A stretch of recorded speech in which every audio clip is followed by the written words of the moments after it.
the Egyptians started with the lunar calendar. You see a lot of these civilizations analyze the moon, and then at the same time they analyze the sun. So I think the main Huh. thing that kind of brings, like, most calendars all have a 12-month system, and it's all because how the moon cycle works. So the moon cycle is 29 days. So if you have 12 29-day cycles, I think that comes out to like 350 something days. So the moon cycle is close to the, you know, how long it takes the sun to, or the earth to revolve around the sun, but it's not exact. Hmm. But I think that is how most civilizations came up with a 12-month system. So the Egyptians Hmm. started with a lunar calendar, and then they started to realize, hey, this doesn't really line up with our crop season and things like that. So then they established a civil calendar, which was closely related to the sun and not the moon. And then once they moved to the civil calendar, the lunar calendar kind of was put on the back burner, but they still used it for religious events and things like that.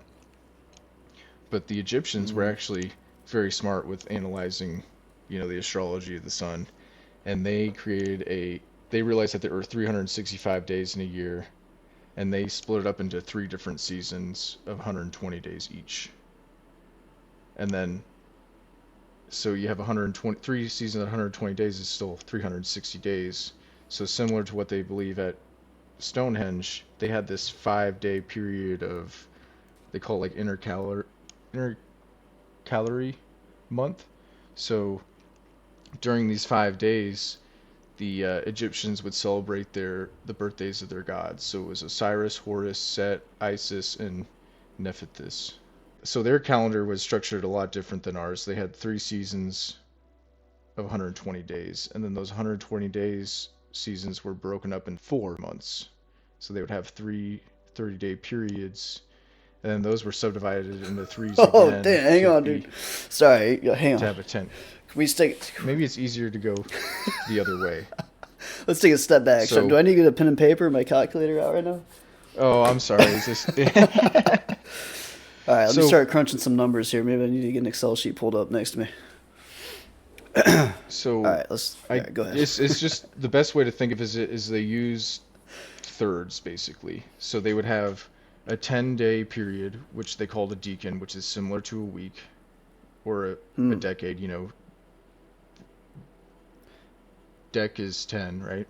Okay. And then, so they'd have a 10-day period, and they'd have three of those, which would be a month. I see. And then they'd have 4 months, which was a season. And then they'd have three Hmm. seasons, which was a year, plus the 5 days of the celebrating uh, the birth of their gods. And then it was believed that during some of the later dynasties of Egypt, that the last 2 days of each deacon or the week were similar to weekends where the royal craftsmen were free from working. So that's like the first ever analyzed, hey, people have time off where they're not working, and it's similar to the weekend. Nice. But they got it every 10 days, whereas we get it every 7.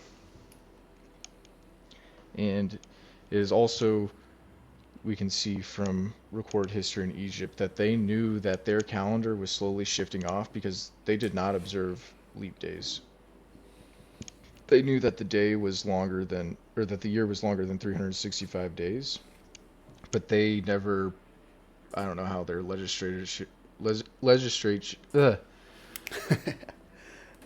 Take your time. legislative, shit, dude. I don't No, know you're how their good. legislature, that's the right word. I don't know how their Yeah. legislature worked, but Yeah, that they sounds right. never were able to pass having a leap day in their calendar. But they knew that it existed. Hmm. Oh, so you said they knew that they were going off. They just didn't. They Yeah, didn't they care to they knew that worry their about it. 365-day calendar was wrong by, you know, a small fraction, but they never Hmm. changed it. Someone else's problem. That's someone else's problem, yep. Yeah.